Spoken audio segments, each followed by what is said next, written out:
Dear Wahanini, but nevertheless, Awurade asɛm no ana yɛbɛhyɛ. Ɛna no pay Philippians 18:4 yimu edu ekosi du miɛnsa no na abusuafo yɛhyɛ na yɛde ahyɛ yɛho den. Masa Paul ɛka na inahyɛ say he was talking about the condition, whatever he goes through, he gives thanks to God and he loves it. You know why? Awurade asɛm me ate aseɛ sɛ bibia wɔ ne mmerɛ. Anɔpɛ na mpɛ sɛ wote aseɛ yɛ no, wɔ sɛ bibia wɔ ne mmerɛ. Enti no, sɛ wokan we say James so a, wɔ sɛ bibia wɔ ne mmerɛ. Enti ya yɛmfa ni monyam ma Yesu. So ate aseɛ. Enti wɔ sɛ ne yɛkɔmu bia ne yɛmfa mu ani monyam nyɛ dɛn, ɛmfa ma wɔ no Nyankopɔn. If it's all journey, why am I saying this? Make a way near the Ashe Christo and Munyamo Chese. Yankupon Samno. A na second near quite so high. Without the word of God, no, we can do nothing. But with the word of God, no, we can succeed.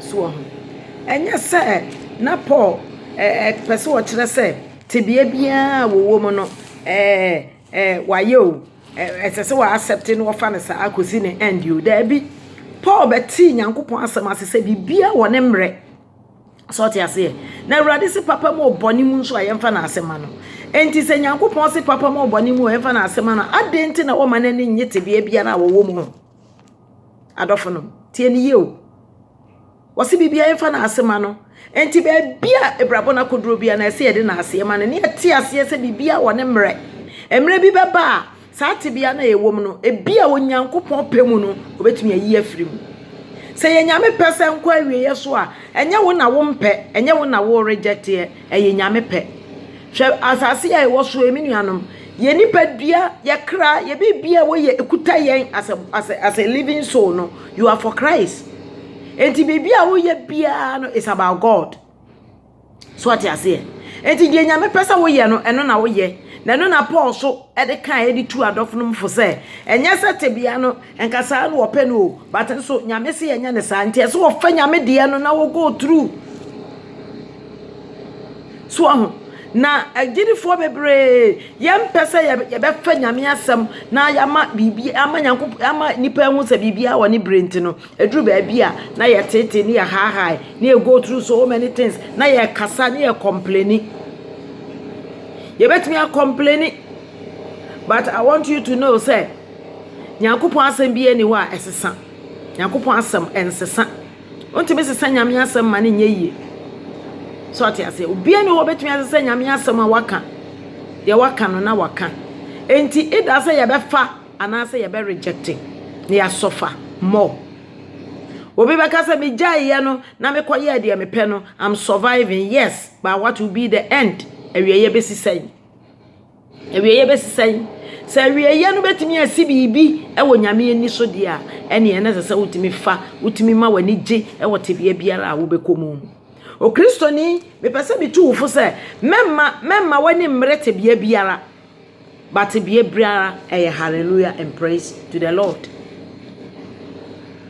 and reject bibi na mfa bibi we de mempe we de mepe no. Dear Benny Nina Yami wonim. I remember say about Frebby Freemu. Na me bompa be say Radi say Radi. Na then enti one who na then no amana ba say Radi say hey mentamu. Me nyame na minimu ni ameye. Eniama we nyina ba be hye wo den. E ma nyame hu say ampa wo ho. If say nya wonko na bi ato Job, ebi ato David, ebi ato enipa bebre, ebi ato Lazarus, Mary, no money ade say we can tell Abraham no money na go through. So hwe Job niam a wo ko mu. Na officers an wo pese ne ma ne na japade nyina be firi ne nsa. But Awurade say won rejoice. Enti Job benya key no tete edi kanfo no they went through those kind of situations no. They got the key. And so they were able to succeed. Obi ani wa wo ye ya money didn't cancel man na say went me and succeed one win battle no. Enti everything we go through is a battle. That is why you don't take it as you don't see it as a serious battle, but you see it say onyame pese wo ye bibi. Me say animonyam abotre bia no obredi animu. Me remfi asama Dr. Mandela eka emre bi etwam. Wo se obrechi wa home. Eno nti papa no sofa ya wo prison ekosi say obeye ofri prison be yo mampanyina ne mreso ya wo koye. Wa mem nipa hunu se wonyame wo yo nyame. De awrade aka fa ho bia no medofo ebetimi abam ebebem se waso amane mmemu a wono ano wahihye wontimi cancel no. Eno nti de awrade hwehwe firi wo no corporation na wo beti ase se na wo ne po aya adwen ko se mema mani agete bia biara a mekomu mu na wa mana doso ama enti akristofo hye ye ho den se yeja mamere no ne yeja isu no ne yeja complain no ne yeja kasa bebre na yame ye ne gibe bi biara ye gina ho onyame osese wiem na owo bra wo de ye ne niama eto me na no nkire se bi nto kena enye se me bompa ye se bi beto na nso so obi a wone bibia wone bre e obi biara bra bom obi ani wa asase so obefa niama free. No, there's no freedom successful life, no, but there is a successful life after suffering. And it's when you are suffering time no when you succeed kurana so when you sort ya say and niama nyina mu na ye de animonyam ayeden ama Kristo said ye James kan ye no say ye ti ase ye beti Nyankopon nsam ase a emanya mesom ye de na ma ni kan so e wo ho ema wo wira cheche ema wani da so se onyame oye kese pa. Hallelujah. Onyame ye kese enti ene ye nso ye kese wose na sam de kanea wo ye na ase kane na sam ye kanea wo ye na e wo ye na ase na ye kwan so han enti sa awrade ansi dan no so abodansi fo so ye kwa enti menuanom ma ware anye enti bi di awerɛho no enka ho me ma sai e wa abrochire enti bi di awerɛho no enka ho ma sorry man pemasam bi di awerɛho no enka ho ene amanyina so abie wo Nyankopɔn anim na ni nyina wo de obeye eno na ma wo ye onyame enti ena anwumre ena awie say ye tie nsam a ye brother Paul e kan ya na kire se esese ye me enije o say but I rejoice in the Lord greatly that now at least your care for me has flourished against true. So or rejoice awani amam enti wakai die James kaya wakai die David kaya wakai die nyame asam no ka enti o Kristo ni biara se abre biara condition bia ukobia wakai die nyame asam ka na uka say praise the Lord sabre no onyame de hwe wa ho keka wani mu o de hwe odo a wodo no o de hwe heaven bia wo pese wo kobie enti wo de hwe ni nyina o na wa take o say watwa correct me ba fia watwa wa pass wani gie wo nsori mo no nkire se nso ade na abaran hawo but wuntimi nwene ho da aje se wuja ama okese no a wono nanim ne enti a wa manaba na sa oka Corinthians wo se ensohwe bia ni wa beba abepro wo so such as common obi akomuda bibia ni wa wu komu sa amre generation we mu a obi nkomuda ebi esida obi se na me nko na me ba wu no osua obi so de ba ako na wu obi so de me ensa bo mu wu one day obi de mienu bo mo wu one day na japade nyina so hye ano so wa won so nya dan wo chen no enunti James Shayadin David no Shayadin onyame asam Shayadin say I rejoice in all things. We got to rejoice. Short ya say We got to rejoice. And yes, and Kayansu Yentimi Subio. Kayabetumia Subi. A suya will say, Mammy, a be animate to me a suya town. Nanso so, Mehusa when Yamia Samia no correct, intimin so. Will be a soon walk one autumn. Yes, yeah, mamma, on one a kumane bano, and now when I will no. But what Yamia Samasi? You will be see me fear. Now, a rather shabby to a stance, say, any person, Nama come and autumn. Nama share, your cost will mean subi. And you drew baby no, yes, yea, mamma, no, the best one, a kuma brantiano. Na, and Kofoki can be back catch and say, don't worry. Minimunia mehunu, and in your mati. I don't for them, so some yamia yaku draw. So some yanku pona when yaku draw, want to mean summa rade. Pesawati as ye. Want to mean summa yame? As I when yaku draw, now when you need a swan, when you then say, at yes, yes, dear when yame, I can be alano, obey. Dear when yame, Sibia, obey. Now what they are sending didn't when yam. Now what I say me time for my one in me home me share say me sorry na me ti so ma Kristo ni me han enti wo hwa na me kenkan bibi na wo hwa Caleb ani Joshua kwantu a edru ba bi ni anim say Joshua na ya brante enti wo no be for the hardest place Caleb say share me manya mfie aduasia num na so Joshua wo kɔ ha na me mfa hardest place ni ma me I will fight the people so wo nyame hwa wo den a Uba abrewa kura o ma wo ya ababaawa uba akokura o ma wo ya abrante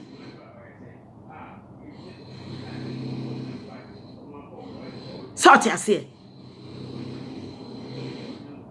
enti surawrade na di ne mransam so na wo ani nipa nyina ahyade de onyame aka no wudi so a abrabo be ye mre e de amaw ehɔ no ana wo no eye wo wabrabom say he daily load you with benefit. Me sorry, I'm saying rather me that was say the benefit you have load me for the day. No, me masum dia ka home, masum dia me kuno mabusia, masafo ma dofo ni matamfo nyinara.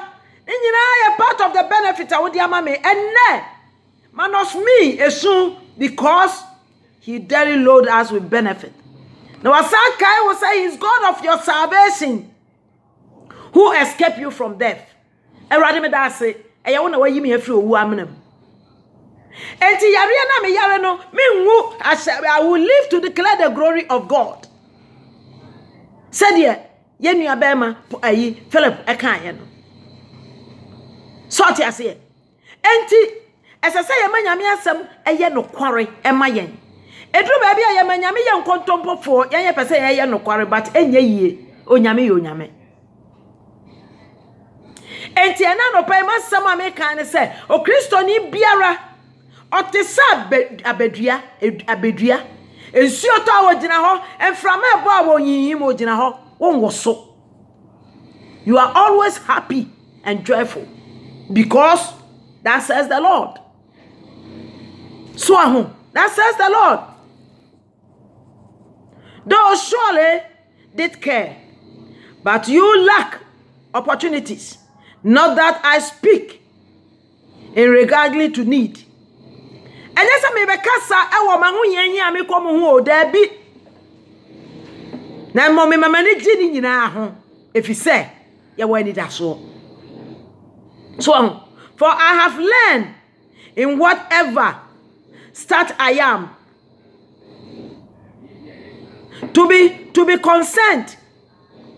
I know how to be abused, and I know how to abound everywhere. And in all things, I have learned both to be full and to be hungry,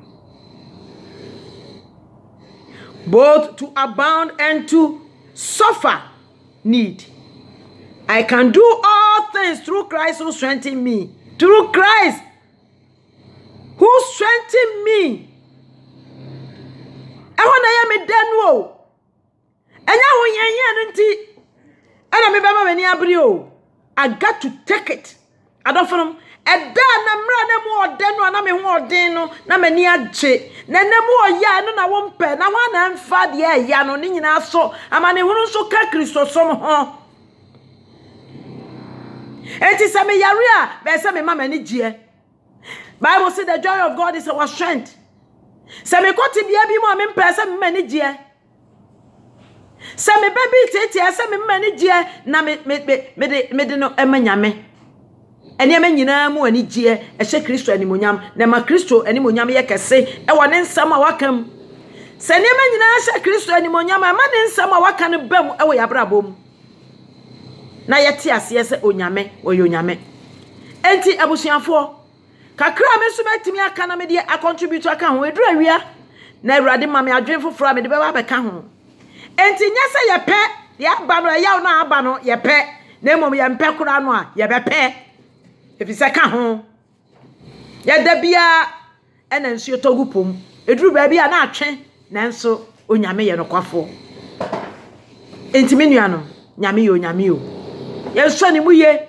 na afia ho nto no so ne ni na chie na nte na kwa mu ye na wo be ye bibi di ama yen ama na boro ye nte ase so ena nhira nka nyame e wo ye nyina ya brabom nyame nhira mo. Trust in the Lord. I say trust in the Lord. Put your hope and trust in the Lord. Trust in the Lord. God bless you. Love you all.